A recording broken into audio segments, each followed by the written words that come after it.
From that point forward, you are the one in power. You are now, instead of going to your employers and asking them permission to engage in an action, you are now claiming the right to engage in that action without asking them permission. Now who has the power?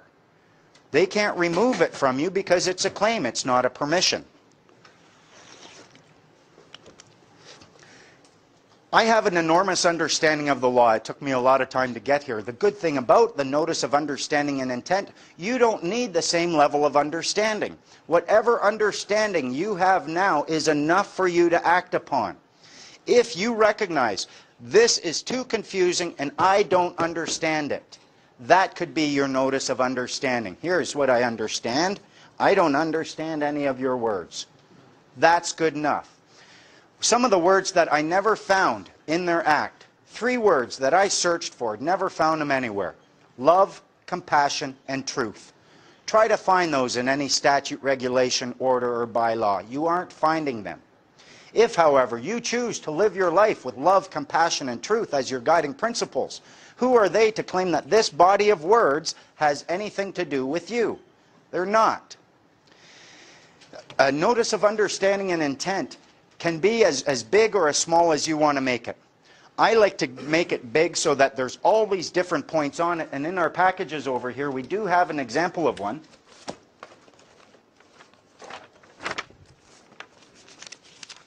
Essentially what you're doing is you are going to, this is what it looks like, a notice of understanding, intent, claim of right, and a fee schedule. A fee schedule is essentially when a government agent, a cop or anything starts and puts an order upon you. They've got a gun there, you're going to be doing what they tell you to do. However, they might not have the legal right to do it, but they've certainly got force. You don't want to get beat up. So what you're doing is you're going to operate under protest and duress.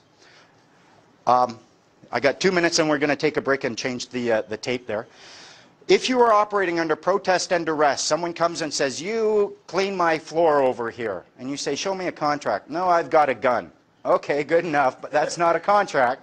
It's going to get your floor clean, but you have 3 days after I wash your floor to show me a contract that says that I have an obligation to wash your floor and that you have a right to use a gun to get that contract fulfilled. If you don't do that within 3 days, guess who gets to determine the terms of that contract? You.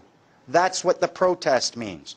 You are protesting it, you're operating under duress, but then you get to decide, well, I charge $1,000 per square foot for cleaning your floor.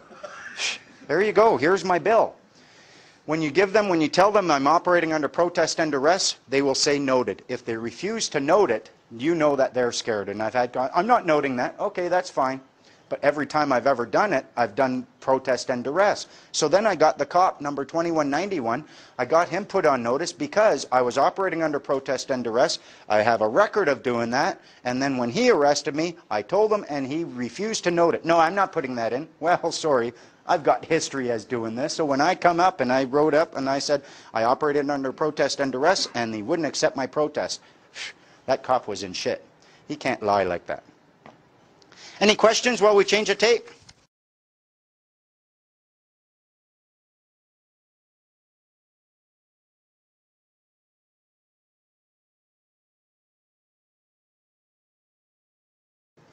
Okay, well, we're moving back on. One of the things, using a notary notice of understanding and intent, if you are going to do this, you need a notary public.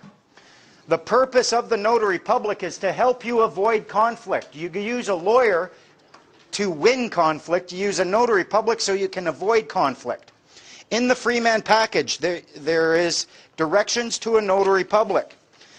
Now, I've had trouble trying to get notaries to do what I want them to do. I've had a few that tell me, oh, well, although the Act says that they may protest or attest or protest any commercial or other instruments, they try pointing out and saying, oh, the word is may and therefore it's permissive, therefore I don't have to do it.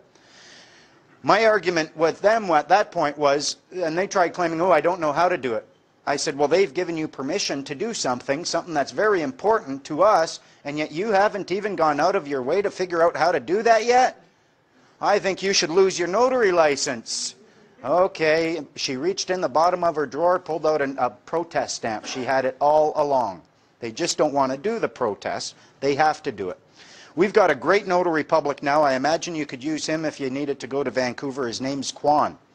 He had his oath up on the wall, and he also had a Christian quote. So I asked him, I said, so you believe in Christ? He said, I sure do. I said, and you took your oath seriously? Sure did. I said, you know the Queen's oath? Oh yeah.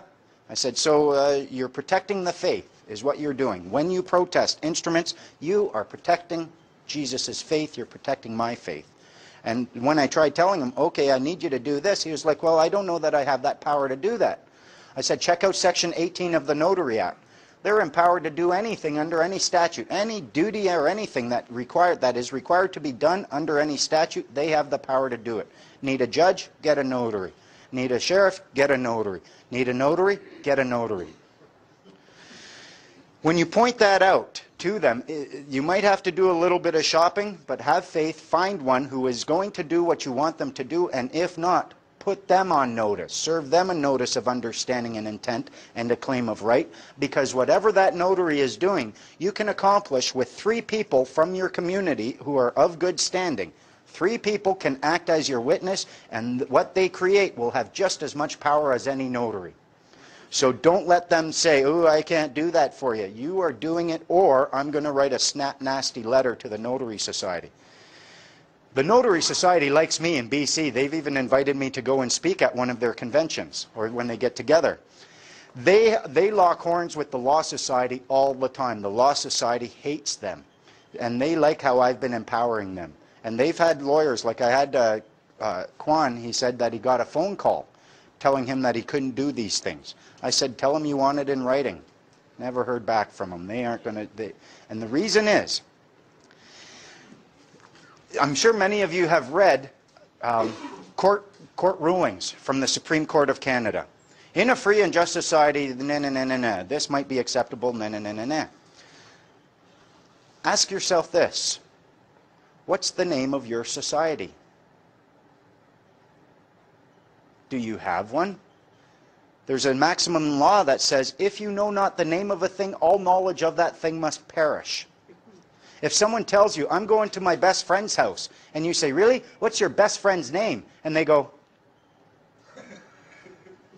do they even have a best friend?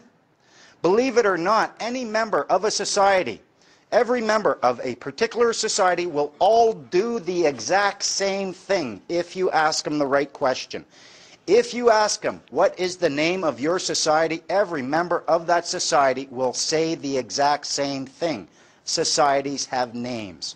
In British Columbia, it's the Society of Notary Publics of British Columbia, the Law Society of British Columbia. If you are a member of a society, you will have a card. Your picture will be on it. It will have evidence that you've been paying your dues, and you will be able to tell me the name of your society.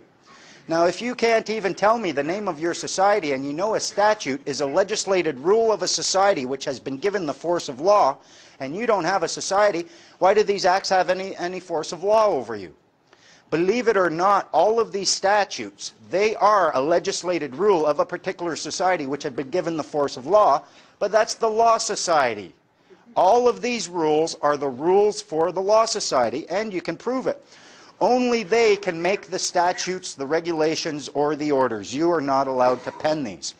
If you go into court, they claim that only they may use these documents or these words, only they can claim complete understanding of these words. Unless you're a member of that society, you cannot understand these words. Why? Because societies have a number of powers. As a society, you can generate and create your own rules, and no one who is not a member of that society is going to have a say in creating those rules. You can claim that no one but a member of that society can understand those rules because you can actually create your own language as a society if you want. And you can do this by taking an existing language, let's call it English, and you can change just a few words, not tell anyone else how those words have been changed, and guess what? You've got an entirely new language that appears to be English, but it's not, and only they know it. And this is the magnificency of the deception. This is why it's so beautiful. When this whole thing unfolds, they think they're going to be fooling God? They think that they're going to lock us up in their cage? No. All they are doing is creating a set of rules that is going to be applicable only to them. we step out of the cage, and all of these deceivers, all of the judges, all of the ignorant cops who refuse to look into the meaning of these words, they're the one bound by these rules.